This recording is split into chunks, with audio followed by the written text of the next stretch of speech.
Get informed at contentdelaware.org.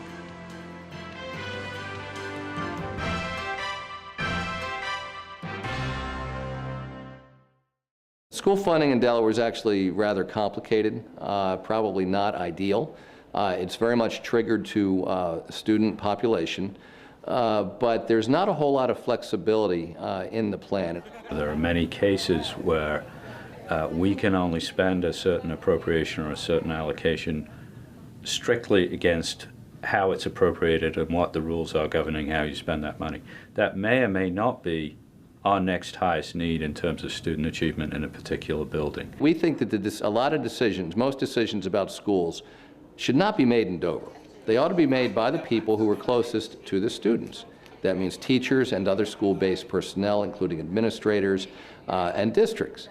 And so we'd like there to be somewhat more flexibility in how the funding decisions are made. More flexibility would allow us to target resources specifically to where our identified student needs are, as opposed to where a formula says we need to spend it. Let's say, for example, that the state allocates funding for mathematics in terms of additional math teachers, and I'm just making up an example. And the state says that we're going to give you resources to put an additional math teacher in every middle school.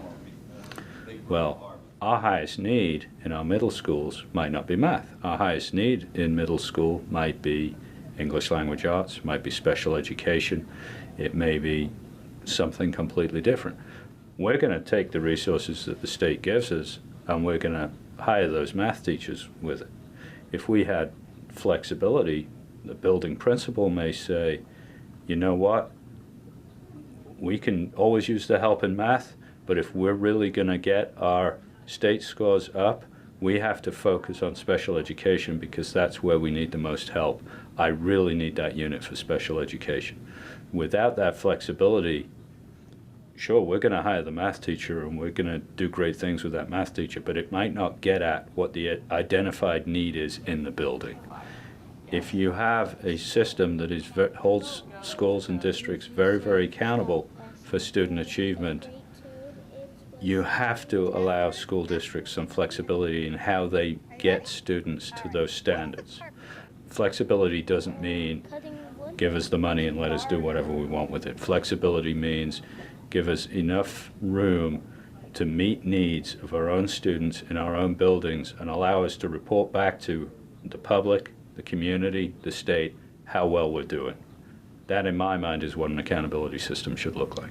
The adults who are closest to the kids have the best sense of what the needs of any group of kids is, any group of students. And so to the extent that they have more flexibility in making some of these decisions about how to spend money, and they can be a bit more creative, we think that's likely to lead to good things. And certainly the idea of innovation in education generally has been an important one for a long period of time. What that really means is letting our teachers and other school-based personnel do what they do best.